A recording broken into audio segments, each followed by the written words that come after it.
How's the new club, Stu? The new clubs are peachy, absolutely peachy. But they're not new. Ah. They're like new old ones. Ah. This sounds so much nicer. It feels so much better. It's great. Flies so much better.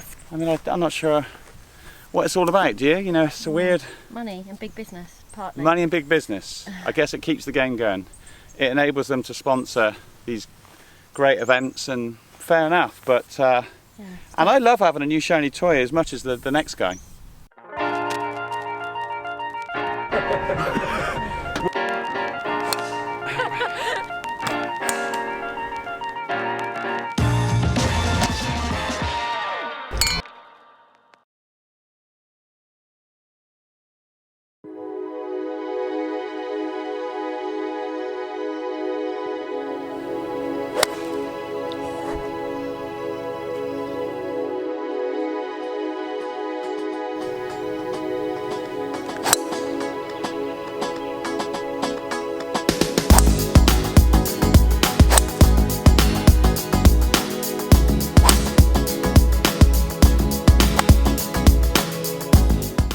Welcome back, guys. It's nice to see everybody.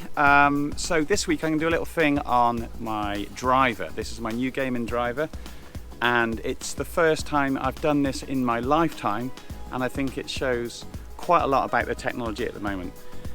This is, I went from the M3 to the M5 TaylorMade, and didn't like the M3, didn't like the M5.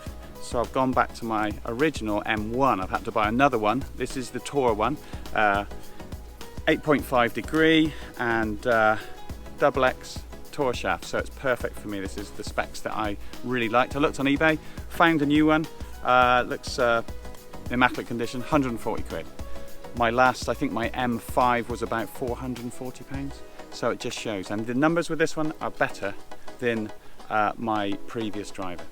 So, and it makes me feel a lot happier because the sound of it is so much nicer. It's gone back to the thud that I like, rather than that really horrible tinny kind of frying pan sound that I really did not like. So it just shows I've gone back, in theory, 3 lots. It's like going back to the iPhone 3 or something, if there was an iPhone 3. So it doesn't really make sense, does it?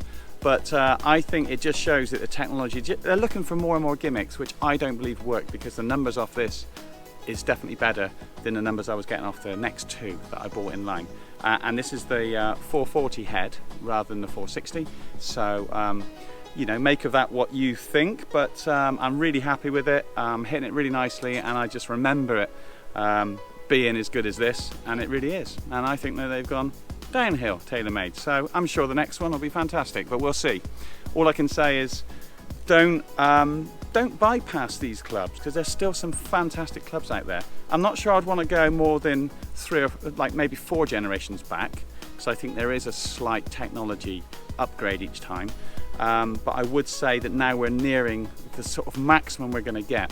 They could possibly get the sweet spots maybe a little bit bigger, but to be honest with you, if you hit it somewhere near the middle, they're all going to go very, very similar. So it's on to kind of this week's little tip, and it's to do with driving. Everybody often struggles with their drivers. A lot of amateurs I see really struggle with their driver, and I see a lot of the time, if you're not looking at actual swing fixes, which I never like to go into on this channel, because everybody individually are very, very different. So one fix doesn't fix all. And to be honest, the one fix can fix one person and really mess up a whole load of other people. So you've got to go and see your pro for that. But for now, a good tip for everybody to take advantage of, and it's kind of to do with the rhythm of the swing, and it's called the transition, and the transition of our backswing to our downswing. Now what we want is we want to get to the top, and we want a nice smooth transition from one direction to the other, from the backswing to the downswing. What I see a lot of times is people get to the top and they want to hit it so hard, and they get this big old kind of flex with the shaft, everything gets crunched up, and then the fastest part of their swing is about here. So you've ruined all that kinetic energy that you've got from the floor, and all you've done is you just made a really quick area around here. And even Rory McIlroy had that, I think it was last season or the season before. They got him on some fancy monitor and worked out the fastest part of his downswing was about here. So my tip to you, my advice is to Obviously we want to take the backswing nice and smooth, because there's no point in being any tension in the backswing, because the backswing's not doing anything but simply getting us into a nice coil ready for the downswing. We all understand that. But what we want to do is get to the top, and we want to start. I was always told to start our downswing at the same speed as what we start our backswing. So if you think about it, our backswing goes back nice and slow, and then slow and accelerate.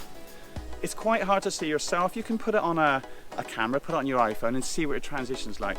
But we always like to try and overemphasize these things with drills. So if you get to the range, and sometimes you can do it on the course, get to the range, take your driver back nice and steady, and then we're not going to stop. That's quite popular at the moment, and that is one of the reasons why it is popular, because people jerk their transition and it ruins all your symmetry in your swing. Everything gets crunched up, everything gets ahead, your timing goes out, everything goes.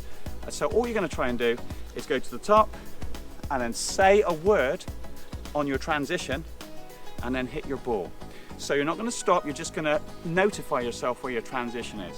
So I like to go to the top and go and then swing. And that and just notifies the rest of your body where that transition is to start. And you just be aware of where it is. I'll do one here. I'll see if I can if I get you maybe over here, Maddie.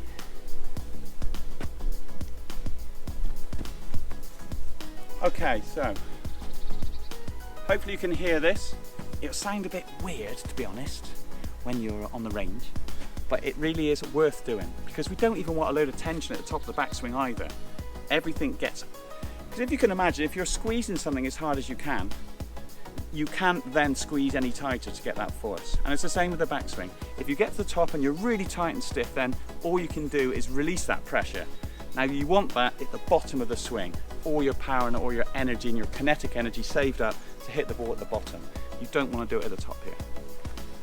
So I'll see what I can do here. Nice and smooth. We're thinking smooth. You could think Freddie Couples, or you could think some of those guys that Ernie Els, classic. I'm just going to say and at the top of my backswing just to notify me, and I'm going to keep it nice and smooth.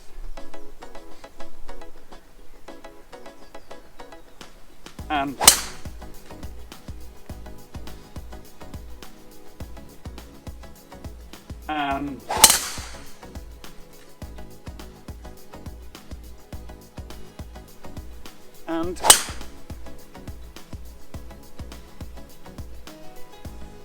so you'll feel that it gets more, the more tense you are at the top, the more difficult it is to relax and say something at the top.